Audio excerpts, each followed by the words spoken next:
Leviticus 27.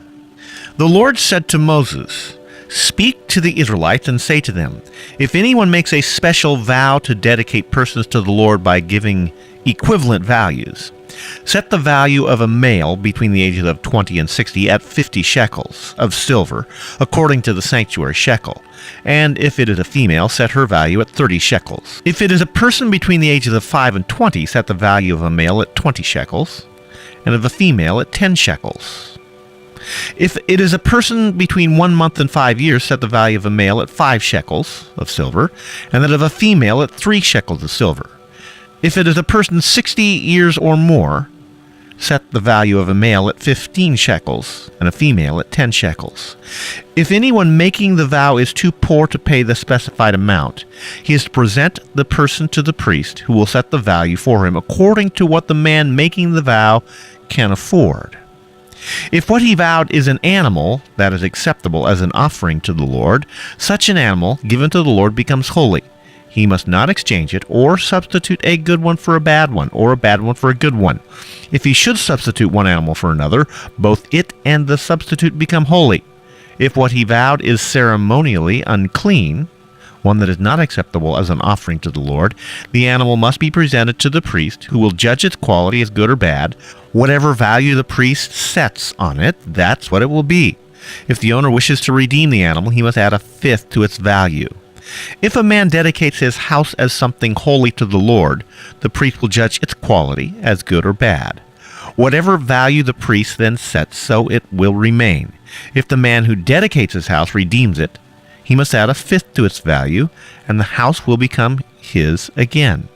If a man dedicates to the Lord part of his family land, its value is to be set according to the amount of seed required for it, 50 shekels of silver to a homer of barley seed.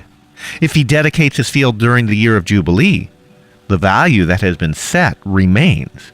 But if he dedicates his field after Jubilee, the priest will determine the value according to the number of years that remain until the next year of Jubilee, and its set value will be reduced. If the man who dedicates the field wishes to redeem it, he must add a fifth to its value, and the field will again become his. If, however, he does not redeem the field, or if he has sold it to someone else, it can never be redeemed. When the field is released in Jubilee, it will become holy. Like a field devoted to the Lord, it will become the property of the priests. If a man dedicates to the Lord a field he has bought, which is not part of his family land, the priest will determine its value up to the year of Jubilee, and the man must pay its value on that day as something holy to the Lord. In the year of Jubilee, the field will revert to the person from whom he bought it, the one whose land it was. Every value is to be set according to the sanctuary shekel, 20 gerahs to the shekel. No one, however, may dedicate the firstborn of an animal, since the firstborn already belongs to the Lord, whether an ox or sheep, it is the Lord's. If it is one of the unclean animals, he may buy it back at its set value according to a fifth of the value to it. If he does not redeem it, it is to be sold at its set value. But nothing that a man owns and devotes to the Lord, whether man or animal or family land, may be sold or redeemed. Everything so devoted is most holy to the Lord.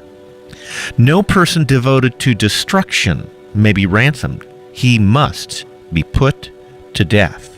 A tithe of everything from the land, whether grain from the soil or fruit from the trees, belongs to the Lord. It is holy to the Lord. If a man redeems any of his tithe, he must add a fifth to the value of it. The entire tithe of the herd and flock, every 10th animal that passes under the shepherd's rod, will be holy to the Lord. He must not pick out the good from the bad or make any substitution. If he does make substitution, both the animal and its substitute become holy, and it cannot be redeemed. These are the commands the Lord gave to Moses on Mount Sinai for the Israelites.